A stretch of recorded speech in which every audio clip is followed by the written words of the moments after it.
ধনী হওয়া সত্ত্বেও আমি আমার একমাত্র ছেলেকে কখনো ১০ টাকার বেশি টিফিন খরচ দিইনি। সে বরাবরই তার বন্ধুদের দেখিয়ে বলে, বাবা দেখো তার স্কুল ব্যাগটা সুন্দর না বাবা। আমি মাথা নেড়ে শুধু সম্মতি দিই। আমার ছেলের সাহস কিন্তু হয়নি কখনো সেম জিনিসটা চাওয়ার। একদিন তার পায়ে সামান্য ব্যথা। স্কুলে যাওয়ার সময় বলল, বাবা আমাকে তোমার সাথে অফিসের গাড়িতে নিয়ে স্কুলে নামিয়ে দেবে? আমি তার সমস্যার কথা বিবেচনা করে বললাম, ঠিক আছে। এরপর প্রায় ১ সপ্তাহ সে আমার সাথেই গেল। আমি চুপচাপ তাকে নামিয়ে দিতাম। আমার ছেলের এখন দেখছি হেঁটে যেতে ইচ্ছে করছে না।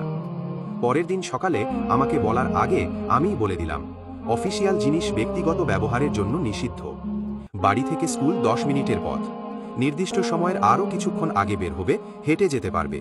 ছেলে আমার প্রচণ্ড মন খারাপ করে বসে রইল। আজ সন্ধ্যায় ছেলে আমার বাড়িতে এসে বলেছে, জানো আমার বন্ধু শহরের সবচেয়ে সেরা স্কুলে ভর্তি হয়েছে। আমিও বলার আগেই আমি তাকে থামিয়ে জানতে চাইলাম, বাবা প্রতিষ্ঠান সেরা হয় নাকি ছাত্র? ধরো আমি তোমায় সেই স্কুলে দিলাম, কিন্তু তুমি ফেল করলে কোনো সাবজেক্টে, তাহলে আমি কি বলবো, তুমি ফেল নাকি স্কুল? ছেলে বলল, বুঝেছি বাবা। আমি তার মাথায় হাত দিয়ে বললাম, এই পর্যন্ত তোমার ক্লাসের কোনো ছেলে তোমাকে টপকাতে পারেনি। তুমি ফার্স্ট বয়, সুতরাং তুমি যেখানে সেরাটা দিবে সেই স্থানটাই সেরা, তোমার মতো। এরপর সে আর এরকম কোনো কথা বলেনি। আজ বিকেলে ছেলে বলেছে, বাবা একজন এক্সট্রা টিউটার দরকার, আমার ম্যাথ আর ইংলিশে একটু সমস্যা হচ্ছে। আমি ছেলেকে বললাম, বাবা একটু কষ্ট করতে হবে। আমি যখন রাত করে বাসায় ফিরব ৯টা কিংবা ১০টায়, আমার কাছেই তোমাকে ম্যাথ আর ইংলিশ করতে হবে। বাবা তুমি টায়ার্ড থাকো না? আমি হেসে বললাম, না বাবা, আমার কাছে তো এত সামর্থ্য নেই তোমাকে এক্সট্রা টিউটার দেওয়ার। আমি বরং একটু কষ্ট করি, কি বলো? ছেলে খুশি হয়ে বলল, ঠিক আছে বাবা। স্ত্রী রাতের বেলা জিজ্ঞেস করলেন, তুমি এরকম 10টা টিউটার রাখতে পারো? আমি বললাম, আমি চাই আমার সন্তান বুঝুক আরাম করে কিছু পাওয়া যায় না। মানুষের জীবনে অভাব আসলে তা কিভাবে মোকাবিলা করতে হয় সেই সিস্টেম সে শিখুক। কোনো কিছুই মন্দ নয় সে বুঝুক। আমার স্ত্রী চুপ হয়ে গেলেন। মাঝে মাঝে আমার ছেলেকে নিয়ে আমি ফুটপাতে হাঁটি। পথশিশু থেকে শুরু করে বিভিন্ন মানুষের সম্পর্কে জানাই। সে জানুক পৃথিবী শুধু চিন্তায় সুন্দর, বাস্তবে খুবই কঠিন। আমি চাওয়া মাত্রই তাকে কিছুই দিইনি। একদিন সে বলেছিল, বাবা তুমি এরকম কেন? তাকে বলেছিলাম, সময় হলে বুঝবি। ঈদের বাজারে গিয়ে তাকে বলেছি সাধ্যের মধ্যে নিতে। সে তার জন্য একটি প্যান্ট, আমার জন্য পাঞ্জাবি আর তার মায়ের জন্য শাড়ি নিয়েছে। আমি হেসে বললাম, এত টাকা কোথায় পেলি? সে মুচকি হাসি দিয়ে বলল, টিফিনের টাকা জমিয়েছি। সে বুঝতে শিখেছে টাকা কিভাবে খরচ করতে হয়। ইচ্ছে করেই অভাব ফিল করাই, যাতে সে বুঝুক জীবনটা কঠিন, অনেক কঠিন। একদিন বসে বসে ছেলে আমায় বলছে, বাবা সাইমটা আর মানুষ হলো না, অথচ আঙ্কেল তার জন্য নিজেকে উজাড় করে দিয়েছেন।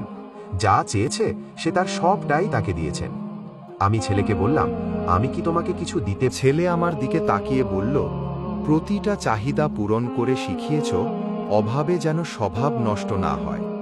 বাবা তুমি জীবনের যে শিক্ষা দিয়েছ তা সব কিছুর ঊর্ধ্বে। আমি সাধারণ জামা কাপড়েও হীনমন্যতায় ভুগি না বাবা, কারণ আমি জানি আমি কে। তোমার দেওয়া শিক্ষা আমি সারা জীবন ধরে রাখব বাবা।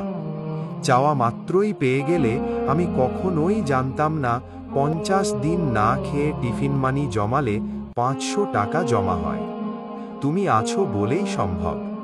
আমি মানুষকে মানুষের চোখে দেখি, আমি বুঝি জীবন কত কঠিন।